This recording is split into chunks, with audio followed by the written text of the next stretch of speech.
Flight MH370 दुनिया की सबसे रहस्यमय और दिल दहला देने वाली घटनाओं में से एक है। एक ऐसी घटना जिसमें यात्रियों से भरा जहाज अचानक गायब हो जाता है। इस जहाज को जमीन निगल गई या आसमान, कोई नहीं जानता। 8 मार्च 2014 को उड़ान भरने वाला यह प्लेन आज भी एक रहस्य बना हुआ है। आखिर इसके साथ क्या हुआ? क्या सच में यह कोई रियल मिस्ट्री है या फिर लोगों के द्वारा बनाया गया एक षड्यंत्र? इसमें किसका हाथ था? किसने इस प्लेन को गायब किया? इन्हीं सवालों के जवाब हम इस वीडियो में ढूंढने वाले हैं, तो वीडियो को आखिर तक जरूर देखना। हेलो दोस्तों, आपका स्वागत है रियल रहस्य के चैनल पर। इसकी शुरुआत होती है 8 मार्च 2014 की आधी रात से। मलेशिया एयरलाइंस की flight MH370 Kuala Lumpur international airport से उड़ान भरती है। यह एक बोइंग 707वीं 200 एयर विमान था, जिसमें 227 यात्री और 12 क्रू मेंबर्स थे। रात 12:41 पर विमान ने टेक ऑफ किया। सब कुछ सामान्य था। पायलट इन कमांड थे कैप्टन झारी अहमद शाह। वह 53 साल के अनुभवी पायलट थे। उनके साथ थे को पायलट फरहाद हमीद, जो ट्रेनिंग के आखिरी चरण में थे। विमान को बीजिंग तक लगभग 6 घंटे की उड़ान भरनी थी, लेकिन टेक ऑफ के 40 मिनट बाद कुछ ऐसा हुआ जिसकी कल्पना किसी ने नहीं की थी। रात 1:19 पर पायलट ने Kuala Lumpur air traffic control ATC से संपर्क किया और आखिरी शब्द बोले, गुड नाइट मलेशियन 370। बस यही आखिरी शब्द थे। इसके बाद विमान ने कोई जवाब नहीं दिया। कुछ ही मिनटों बाद इसका ट्रांसपॉन्डर, जो ATC को विमान की लोकेशन बताता है, अचानक बंद हो गया और फिर यह रडार से गायब हो गया। सुबह 6:30 पर MH370 को बीजिंग में लैंड करना था, लेकिन वह कभी नहीं पहुंचा। मलेशिया एयरलाइंस ने पहले सोचा कि यह कोई टेक्निकल प्रॉब्लम हो सकती है, लेकिन जब कई घंटे बीत गए तो चिंता बढ़ने लगी। जल्द ही दुनिया भर के न्यूज चैनलों पर यह खबर फैल गई। 26 देशों की एयरफोर्स और नेवी इस खोज में लग गईं।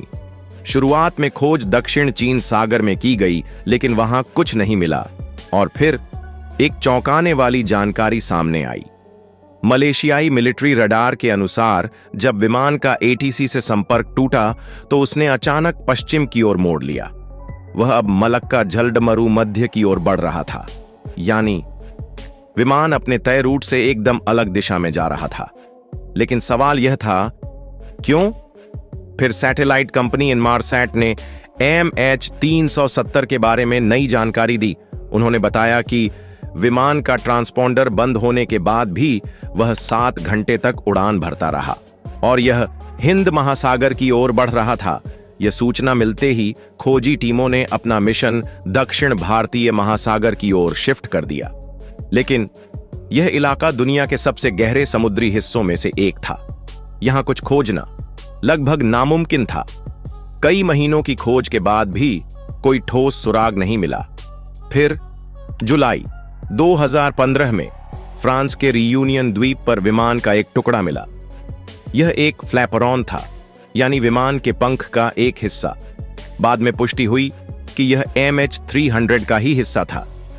इसके बाद मोजाम्बिक, मेडागास्कर, तंजानिया और अन्य जगहों पर भी विमान के टुकड़े मिले, जो समुद्र की लहरों के साथ इन द्वीपों तक पहुंच गए थे। जब फ्लैपरॉन पर रिसर्च की गई तो एक खौफनाक सच सामने आया।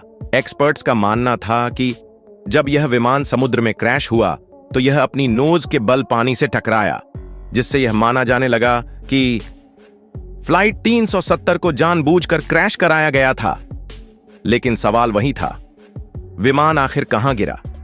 MH370 की गुमशुदगी को लेकर कई सिद्धांत सामने आए। आइए कुछ प्रमुख थ्योरीज पर नजर डालते हैं। एक टेक्निकल फेलियर। कुछ विशेषज्ञों का मानना था कि विमान में कोई तकनीकी खराबी आ गई थी, जिससे यह अनियंत्रित होकर उड़ता रहा और फिर ईंधन खत्म होने पर समुद्र में गिर गया। 2. हाईजैकिंग। क्या कोई आतंकवादी इस विमान को हाईजैक कर रहा था? लेकिन अगर ऐसा था तो किसी ने इसकी जिम्मेदारी क्यों नहीं ली? तीसरी, पायलट सुसाइड। एक और विवादित थ्योरी यह कहती है कि कैप्टन झारी शाह ने जानबूझकर विमान को समुद्र की ओर मोड़ा और उसे क्रैश कर दिया। कुछ जांच रिपोर्ट्स में बताया गया कि उनके होम फ्लाइट सिमुलेटर पर ऐसे ही एक मिशन की प्रैक्टिस की गई थी। चौथा, गुप्त सैन्य ऑपरेशन। क्या यह विमान किसी गुप्त मिशन का शिकार हुआ? क्या इसे किसी सैन्य ऑपरेशन के दौरान मार गिराया गया? 2018 में अमेरिकी कंपनी ओशन इन्फिनिटी ने एक आखिरी खोज अभियान चलाया, लेकिन फिर भी विमान का मुख्य मलबा नहीं मिला। आज भी यह रहस्य अनसुलझा है। परिजनों को आज भी उम्मीद है कि कभी न कभी सच सामने आएगा। तो दोस्तों, आपके अनुसार MH335 के साथ क्या हुआ होगा? क्या यह कोई हादसा था या कोई सोची समझी साजिश? अपने विचार हमें कमेंट में बताइए। अगर आपको यह वीडियो पसंद आया हो तो लाइक करें, शेयर करें और हमारे चैनल को सब्सक्राइब करें ताकि आपको ऐसे ही रोमांचक वीडियो मिलते रहें। मिलते हैं अगले वीडियो में। तब तक के लिए जय श्री राम।